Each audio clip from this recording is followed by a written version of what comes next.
Getting a haircut is simple for most. But for others like Dominic Blatnick and his mother, it's a challenging task. Dominic, he was diagnosed with autism when he was 2.5, then ADHD, generalized anxiety disorder at 3, and then epilepsy 4 years ago. Kathy Blatnick says her son has sensitivity to light and sound, meaning even a loud pair of clippers can overwhelm him. He's had 10 seizures because of different, changes in his routine or going, just anything that's really loud kind of makes him kind of shut down and not cooperate. After years of at-home haircuts, Kathy says it's a place like H&M Clubhouse she's been longing for. I'm gonna put a washcloth on your forehead, okay? Owner Kelsey Simpson says she opened the salon after realizing how scary haircuts can be for children. Some stylists just dive right in and start cutting, whereas I try to introduce them to the clipper. I'll touch their arm or say, here, feel it. While the child-themed hair salon offers services to all kids, it specializes in working with autistic children or those with special needs, offering private services, quiet noises, even dim lighting to make clients, like Dominic, feel more comfortable. The system, it's really hard to say, really to find a word to explain, and I think it's fabulous.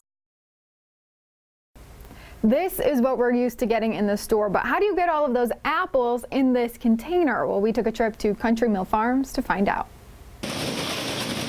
One by one, apples are picked and thousands end up here on a giant conveyor belt to be turned into another fall treat. We separate them by size, so we use the smaller apples, which still taste good, they're just not big enough to eat. Then we use those for making cider. Steve Tennis is the owner of Country Mill Farms in Charlotte.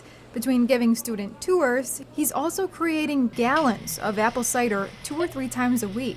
We take the small apples, we chop them up, and we literally squeeze them at about 80 pounds of pressure per square inch. Tennis says a cloth creates a barrier for seeds, only allowing liquid to pass through. And literally the cider comes right out of the chopped apples. That cider then heads upstairs for UV light treatment to kill harmful bacteria that may be present. It's stored at temperatures around 30 degrees until ready to be bottled. The leftovers, Tennis says, will go to the animals. And the hardest part, the cleanup. Just like at home when you make a big meal, then you got to clean up. And so that's at the end of the day. That usually takes about 3 hours, regardless of how long you press cider for.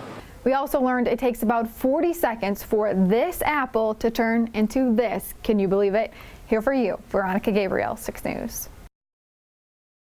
These birds are almost 4 weeks old, so they're not very old, but falcons grow very, very quickly, and within another week or 2 they're going to be up jumping around, and pretty soon they'll be flying around. So the birds got 2 bands today. One is a normal U.S. Fish and Wildlife band. It's a silver band. It cannot be read from a distance, so that's a band that we'll only recover if something happens to the bird and it ends up dead.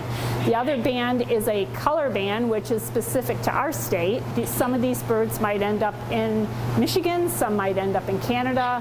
We don't know, but as long as they're banded and that band is identifiable, we'll be able to see where they end up. It's great to be able to appreciate some of the small things in life that people take for granted, whether you're in recovery, not in recovery, struggle with an addiction, or don't struggle with an addiction.